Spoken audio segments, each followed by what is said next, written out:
நல்ல ஜெபம் பண்ணோம். ஆண்டவரே நாங்கள் என்ன செய்யணும்னு சொல்லி. ஆவியானவர் எப்படி நடத்தினா தெரியுமா? நீ பெரிய ஆட்களையும் யாரையும் கோவப்படுறாங்க, அதே நேரத்தில் உங்களுக்கு புது அழைப்பு வந்தது மாதிரி நினச்சிக்கிட்டாங்க. அது உங்கள் அழைப்பும் கிடையாது. உங்களை நான் வேறொரு வழியாக கொண்டு போகிறேன்னு சொல்லி ஊருக்கு வெளியே வனாந்தரமான இடத்துல கொண்டு ஜெபிக்க விட்டார். அல்லேலூயா, ஆமென் சொல்லுங்க எல்லாரும். காடான இடத்துல கொண்டு இங்கே ஜெபம் பண்ணுங்க அப்படின்னு விட்டார். இதெல்லாம் அந்த நாட்களில் அந்த நடத்தல் தெளிவாக கிடைக்கலன்னா எங்கள் விசுவாசம் எப்படியோ வித்தியாசமாக இருக்கும். வேறு விதமான போதனைகள்லாம் உள்ளே வந்திருக்கும். இன்றைக்கி அப்படி வராதபடிக்கு ஆண்டவர் கிருபை செய்திருக்கிறார். அது பிறகு கொஞ்சம் நாள் ஆச்சு, பெரிய ஆட்களுக்குள்ளே ஒரு பேச்சு வந்துச்சு. அவங்கள வெளியே போச்சு வந்து பெரிய தப்புன்னு சொல்லி அவங்களே வந்து நீ எவ்வளோ நேரம் வேணாலும் என்ன செய்யுங்க, ஜெபம் பண்ணுங்க. நாங்கள் இன்னை வரைக்கும் அந்த ஜெபம் 50 வருஷத்துக்கு 52 வருஷம் அதாட்டு நடந்துக்கிட்டே இருக்குது. ஏன் தடை பண்ணவே முடியாது. இது யார் அன்னைக்கு இப்படி நடத்தினா?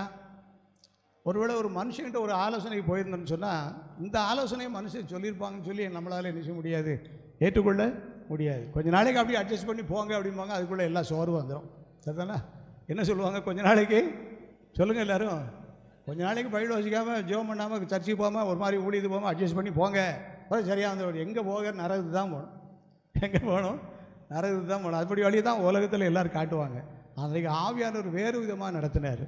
இங்கேயும் போகாத அங்கேயும் போகாத, நான் உனக்கு ஒரு வழியை காட்டுறேன்னு சொல்லி அந்த நாட்களில் தேவன் கொடுத்த அபிஷேகம் அப்படி நடத்தினபடினால பின்னால் எங்களுக்கு அடைக்கப்பட்ட வாசல்லாம் திறந்துச்சு.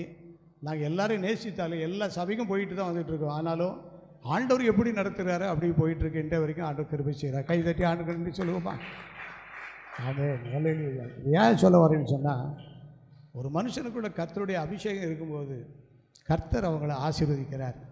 இப்போ நமக்கெல்லாம் எவ்வளோ பாடுபடுதோம், பிரயாசப்படுதோம்.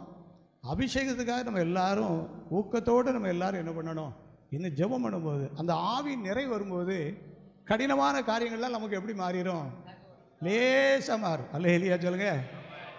இப்போ நான் சொன்னேன், ஒரு 50 வருஷமாக ஆண்டுக்குள்ளே இருக்கேன். எனக்கெல்லாம் பிரச்சனை வந்திருக்குமா, வந்திருக்காதா?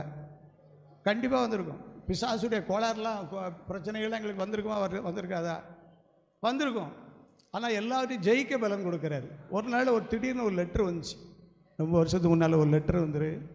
அந்த லெட்டரில் ஒரு குறிப்பிட்ட ஒரு சபையில் உள்ள ஒரு ஊழியக்காரம்மா லெட்டர் எழுதியிருக்காங்க.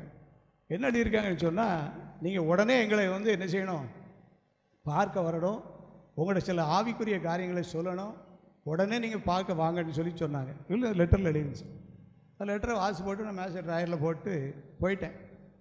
இப்போ அந்த லெட்டருக்கு முக்கியத்துவம் இப்போ என்ன செய்ய முடியாது, கொடுக்க முடியாது. எல்லோரும் வர சொல்லுவாங்க, போயிட முடியுமா? ஆண்டவர் சொல்லணும், வழி நடத்தணும். இதெல்லாம்